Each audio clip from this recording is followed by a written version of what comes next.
Cause you niggas spoiling movies. Yeah. Brandon Collins, that's me. And Justin Brown for your movie needs. Media popcorn. Woo! You haven't seen it, well, we're gonna spoil it. Spoil it in your face. That's your warning. So if you get pissed, it's all your fault. Woo-hoo. Woo-hoo. Thank you so much for doing this. We're really excited to have you on. No problem. Thanks so much. I'm sorry about the link thing. I was like, oh no, am I doing something wrong? No worries. No, that was Brandon's fault. Yeah, Don't that's worry about probably my that. fault. Love your mug. Oh, thank you. Ew, COVID. So Gina Brillon, thank you so much for doing our show. We're talking about the Ha Comedy Festival. We just had a peer who was on the show with you, David Del Rosario, on as well. To talk about his experience. But this isn't your first special. You've done a lot of comedy specials. I've done a few. Yeah, I've done a few. This is I don't know if I would even call this a special. I don't know what to call it because it's like a super short set, but it's on like a lineup of comics. So I'm like, I don't know to me, that's just a regular set, but I was lucky enough that it was with some of my favorite performers and it was in Texas. I love Texas. Oh, really? Do you like performing there more than New York? Not more than New York, because New York is my home, but that's what I was hoping you were gonna say. That's what I was waiting for. Okay. Yeah, that's my home. Like New York, there's nothing like New York. Like, nah. But performance-wise, going outside of New York, it's between Colorado and Texas for my two favorite places. Oh, wow. Yeah, Colorado, you can get all the good stuff out there. Yes, you can. I mean, Gina, I've been a huge fan of you. You did my monthly showcase Comedy Outliers a few times years ago. And I'm just so incredibly happy for you and all the success you're getting. Thank you so much. It's kind of crazy. It's been nice to watch just a lot of people and their different wins that they have. I don't know, whenever somebody's winning, I feel good about it because it means something to the future. You know what I mean? When somebody's winning, it's like I don't look at it like a negative thing. I always look at it like, damn, that good for that person. Especially if you came up with somebody, it's like, damn, good for them. I don't know. I'm not good with jealousy in that way. I'm only jealous if you're my man. That's it. Well, speaking of that, congratulations on the new addition to your family. Thank you. He was just crying hysterically. So I was like, oh no, I don't know if I'm going to make it on time. But yeah, he's good now. What's that been like, and how is that like influencing your material lately? Because before, when you filmed this, you were 4 months pregnant. You said in your set, and then how has that been? And this was early February, right? So like you were in the thick of it. You know, when the baby came. I was in the thick of being pregnant. I was pregnant. I was for real pregnant. Yeah. It's been amazing and exhausting, and it does really change your view of things. Like when you have a kid, different things become important. It's almost like you yourself, you lose importance. Like now everything is for my son. Like now everything I do, I have to think of his future, his protection, so it teaches you such selflessness if done right. Like I'm not saying everybody lucked out and had selfless parents, because we all know that did not happen for everyone. Yeah, we know. My therapist knows that. Yeah, right. All of our therapists. Yeah, my therapist is making enough money to know that ain't true. But yeah, it does change things, and it doesn't so much change my comedy, other than it is a new subject to talk about. Yeah. Where it's like, a lot of people are like, oh, you're going to do mom humor now. Well, yeah, I'm a mom, stupid. Yeah. It was like, come up, dummy. What if I'm talking about my life? That's going to come up. How old is your son? He just made he's a little bit over a month. Oh, wow. Yeah. Congratulations. Fresh out the box. Oh, yeah. He's still hot. So what is that? What have you been thinking in regards to now you have this family and stuff like that? The future of comedy for you, like, because obviously with everything shut down, it's really hard to do this, right? So like, what's been your game plan? Well, I mean, I think when this first started, there was that initial panic of like, oh my God, all my work got canceled. Mm-hmm. All my work got canceled. I mean, I was pregnant anyway, so at some point I was going to stop working, but I had work up until about 30 weeks of pregnancy.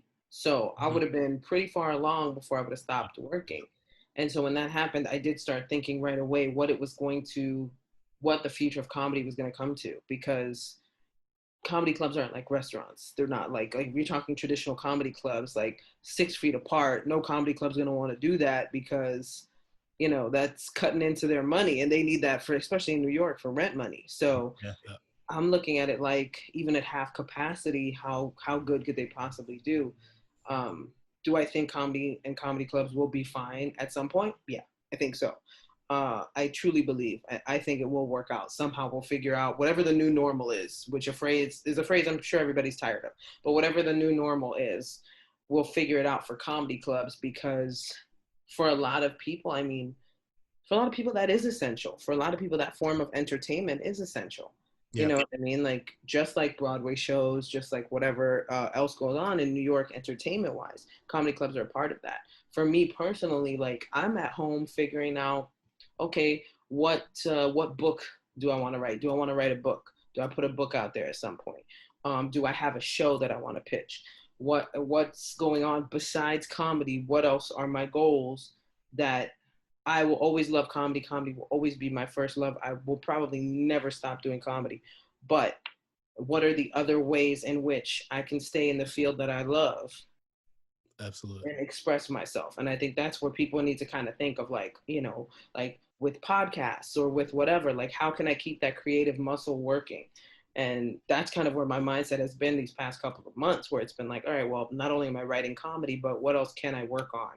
What other goals can I have? Because at this point, everybody in this business who wants to be successful has to think like an entrepreneur. Yeah. Has to think with multiple, like, different hats. And at least it's perfect timing with the release of the special, because at least it has something to like keep, your name out there, and like, have fresh material out there now. Yeah, the lucky thing is, thank God, I'm an insane workaholic. Like, that's one thing that I think a lot of people need to know in this business. Like, the people that you see doing stuff, those people work 24/7. You know what I mean? Like, this is not I get up at noon and just walk over to the comedy club or whatever. Like, no, this is the people that are really dedicated to this business are working constantly, are going, okay, what's the next thing? Yeah, I got that, but what's the next thing that I have to do now? Yeah, you have to set that shit up. And with the representation of the special, like, what did that mean to you? Man, just the vibe is totally different when you're on a show with people that, come from similar cultural backgrounds. It was beautiful. We had a night where it was an all-female lineup, which shouldn't be a big thing, but still is, where it's an all-female lineup. And then the next night was this nice eclectic mix of voices. And culturally, we were all just so happy to be represented at all. To have somebody say, oh, we should do a special, and it's all Latino comedians.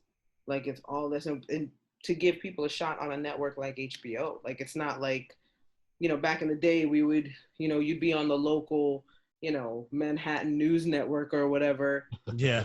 And you'd be on BCAT. You'd be on BCAT. I've been on there. People yeah, right? 4 in the morning. I saw you do a comedy. I'm like, I wasn't at 4 in the morning. It was pre-recorded. It aired at 4 in the morning, but it wasn't at 4 in the morning. But yeah, we would do stuff like that, and you'd be just as thankful. But now to have HBO backing something like that, man, it meant the world to all of us. Well, I mean, it's also the fact it's like, like at the beginning with the Danny Trejo, the whole bit at the beginning, talking about is like there aren't any female, Latina female artists, comedians out there, which are big names. And it's like, for me, just sitting there, I started thinking about it, I'm like, oh, wow, that's true. Like, I can't name any off the top of my head. In the history of comedy, you can't go back and find anyone. Now, the closest or the biggest names are going to be Angela Johnson, Christella. Like, those are the two that come to mind right away of people that are known, And so when you look at it, that's why I love the beginning of that so much. I loved the opening scene, and they didn't show it to us until the night of, until we filmed. So we were sitting in the green room and we watched it, and I just remember being like, "That is brilliant." Yeah. Well, and then they also touched on, was it Lupe Ontiveros? Yes. Eva Longoria brought that in. And it's just like how she was snubbed from from the Oscars, people who passed in the year. She, I think, passed in 2012, It's just like even that it's just like it just shows how Latino artists aren't really just valued in the industry in the way that they should, even though they've been around forever. I mean, to be Yeah. fair, she did kill Selena in that movie. I'm Yeah. still, I'm mad bitter about that. There's only 2 songs that made me cry: the Selena song at the end, and then the Aaliyah "I Miss You." Like those 2 songs give me choked up, sad, bro.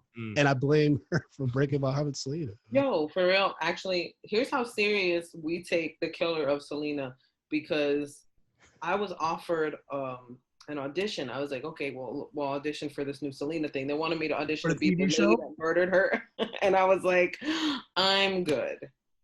I'm not auditioning for the part of the woman. I will be the most hated face. You Yes, yes. You could have killed it. I will not do that. Good luck to the person who booked it, because You would be like all those black dudes from like movies like How Stella Got a Groove Back, The Best Man, and things like that. Like black people like, I don't trust that dude for good reason, and then that could have been you. You're right. killed Selena. No, Yeah. I didn't. I just You don't come back from that. Yeah, that's true. That's true. It would have been a star-making role, but you definitely don't recover. Nah. I was like, why can't you ask another Puerto Rican to play Selena? No, nothing. Puerto Rican from the Bronx. I can't do that. It worked the first time. That's all I'm saying. What do you enjoy more? Do you enjoy like being in New York doing a bunch of sets a night, or hitting the road and doing your material? Man. See, I like being able to ask these like really Yeah, specific comedy questions. Yeah, which I love, but that's such a difficult question, because the good thing about being on the road is that you're treated like something special. That's a special night out for those people. You know what I mean? So that's a special event for this club. When you go out and you're working a weekend at a club, which is always fun. Well, not always. 75% of the time is fun. And then the other percentage of the time, it sucks for some reason or the next. But 75% of the time, it is really fun. But there's nothing like hammering out sets in New York. Like there's just nothing like it. Like it's the one thing that's kept me from moving to California, is that I know I couldn't be performing as much. Yeah. It's just not the same. Like it's just not, I can't perform as much out there as I can when I'm in New York, and I miss it. Like when I'm out there, I'll go and I'll hang out at clubs, and yeah, I'm in at a few clubs there, but nothing that would give me the same amount of work that I get in New York. Like there's just no getting the same amount of work that you get in New York. We asked this of a few comics that have done our show. Always ask them about their cellar story. What's your cellar story where you got in, and what was that moment? Okay, so it was, what's this guy's name? I'm blanking on names. Neil Brennan's brother. Oh, Kevin Brennan? Kevin Brennan. Okay. That's I'm like, I know this man's name. I know it is. So Kevin Brennan, whom I had never really talked to. I had seen him in passing back when the Times Square Comedy Club was a thing, which was originally the Laugh Factory. Yeah, like back in the day, like I had seen him in passing when I was hosting shows over there, but I never really knew him. I thought he was really funny, but he's not a very social person, and he's not an approachable guy. Yeah, not at all. And I'm not a social person, so I don't go hang out with people. Okay. And so I didn't really know him. But one night I was at Stand Up New York, and I did a set, and I got off stage, and Kevin was in the hallway. He goes, "Have you auditioned for The Cellar yet?" And I go, "No." Like in my head, I was like, "I don't belong at The Cellar." Like I was like, I don't belong there. And he was like, "I'm going to tell Esty about you because she's looking for more females." And I was like, "Okay, cool." And I didn't think anything of it until the next time I saw Kevin, and he was like, "Hey, here's Esty's email. She said to email her. I told her about you." And I was like, "What?" So I take her email. I'm like, "No fucking way." I email her. I'm like, "All right, hey, this is Gina Brillon. Kevin Brennan said that, he had talked to you about having me come and audition, and I was very polite. I said, the club is great. I would love to audition. Please let me know when you would want me to come in." She sends me an email right back. She's like, "This Friday," I think it was like 8:00 show or something like that. "This Friday, 8:00. I said, "Okay, fine, no problem." But I was nervous as hell, but I was like, "Yeah, no problem. Okay." And I was nervous for so many reasons, because I have a lot of respect for everyone at the Cellar was the first reason. And the second reason was I was nervous because I knew she was going to sit and watch my set. And that's normally what makes me the most nervous is when I know someone's watching my set. Mm. And I try to control myself, but it's like I'm so hyper aware that it's hard for me not to look at the one person that I know is paying attention to my set for one reason or the next. And I was like, just don't do that, Gina. Just get up on stage, just do whatever, and just get off that stage. And I think it was like 5 minutes.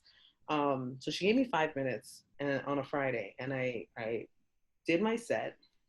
It went well, but you never know. Like I must have auditioned for the comic strip 4 or 5, maybe even 6 times before I passed years ago. And I would have good sets, and it was just not what they were looking for. So it didn't matter that I had a good set. If it wasn't what she was looking for, then I knew I wasn't going to get it regardless. So I was happy I had a good set, though. So it was like, hey, if you do book me here, I probably won't bomb.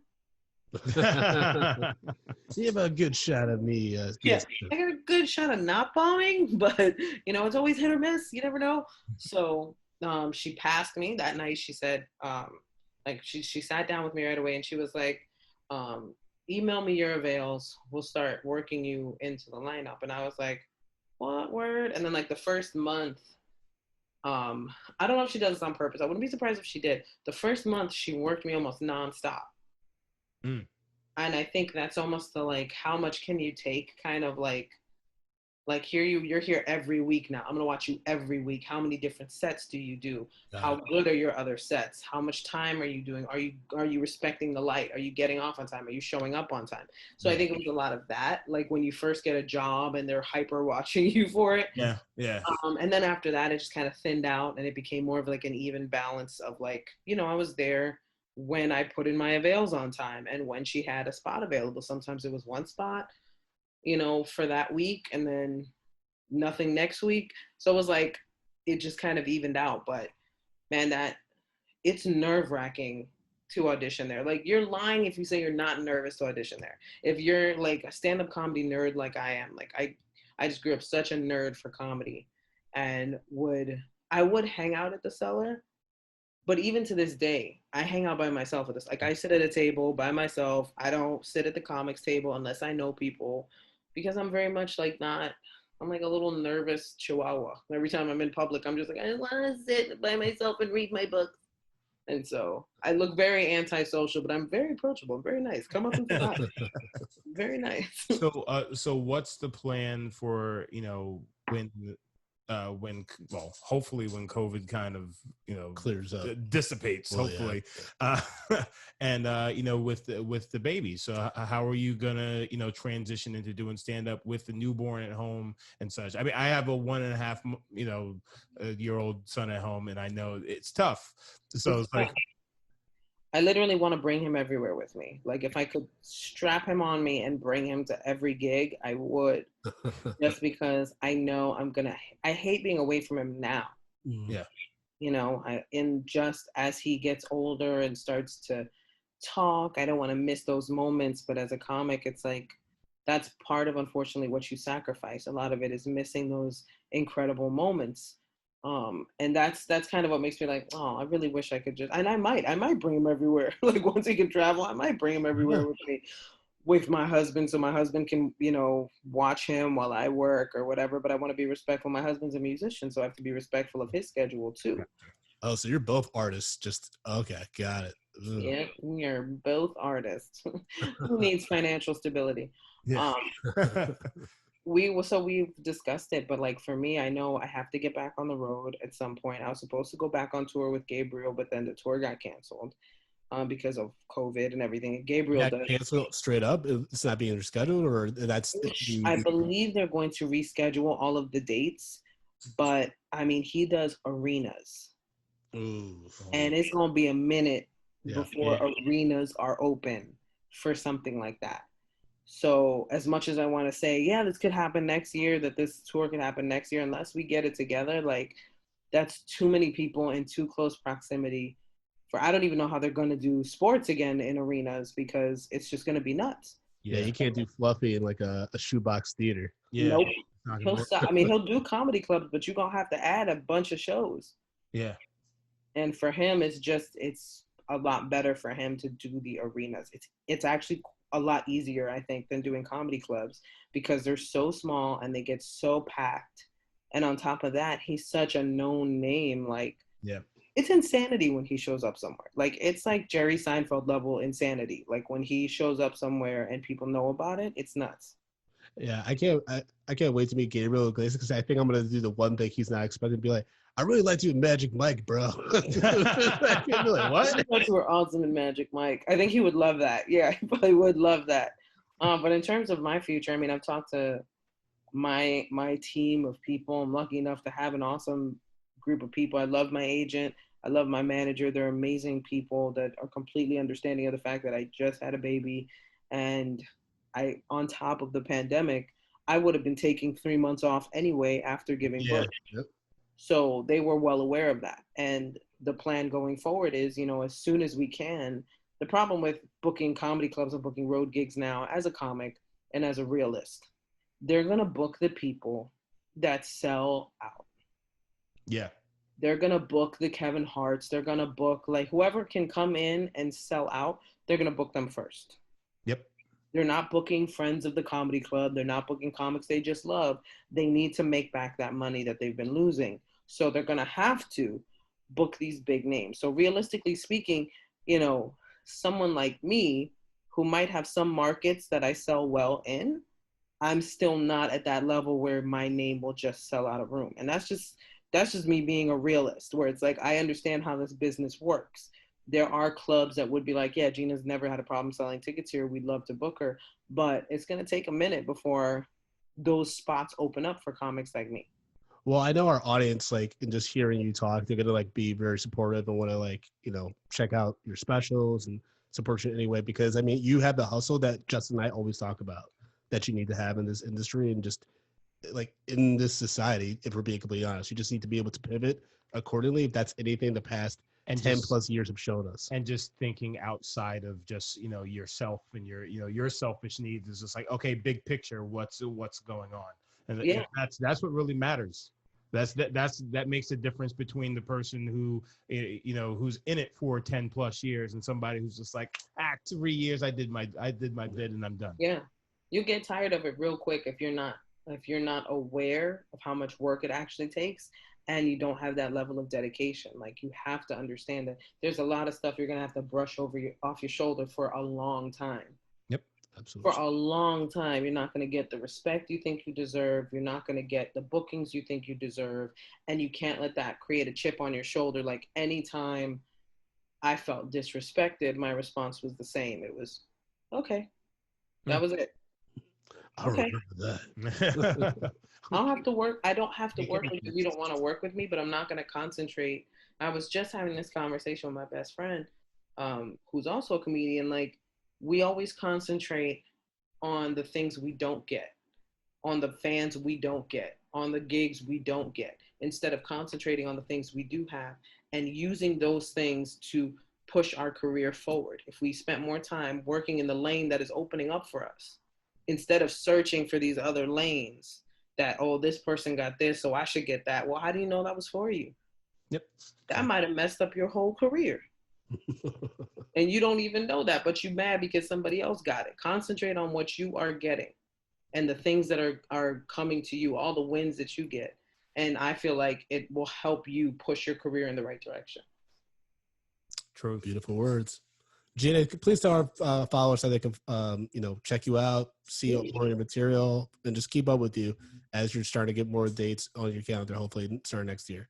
Yeah, absolutely. You can find me on Instagram. I'm mainly on Instagram at G Brillon, and on TikTok, which has been really fun, at G Brillon80 on TikTok, which is a lot more fun than I thought it was going to be. The website is ginabrillon.com or .net, and you can check out the HBO Comedy Festival on HBO Max, which is out now. I also have a special on Amazon called The Floor is Lava you can check out. And check out my podcast, Mess in Progress, which is out also. And we have a Patreon, and we're out on all the podcast platforms. So check it out. Oh, Right. So Gina, before we go, just a little tip from parent to parent. Yes. check out Guava Family. They got guavafamily.com. They got a Lotus travel crib, and it's great for traveling. It folds up into a backpack. It's fucking light as fuck. You can also get it with a bassinet. Yeah. I travel. Wait, what is it called? It's guavafamily.com, but Guava it's Family. the Okay. Lotus travel crib. I traveled for fucking 4 months with that with my son. So it's like Okay. like that. It's dope. You'll keep it for years. Oh, awesome. Thank you. I'm going to check it out. I No appreciate problem. that. Thank you so much. Yeah, bro. You know, Yeah. I'm like, what the fuck? Over here giving baby recommendations. That's good. I used to work at a baby store. I couldn't even do that. Thank you so much, Gina. Appreciate it. You. All right, later. Take care. Bye. Bye, guys.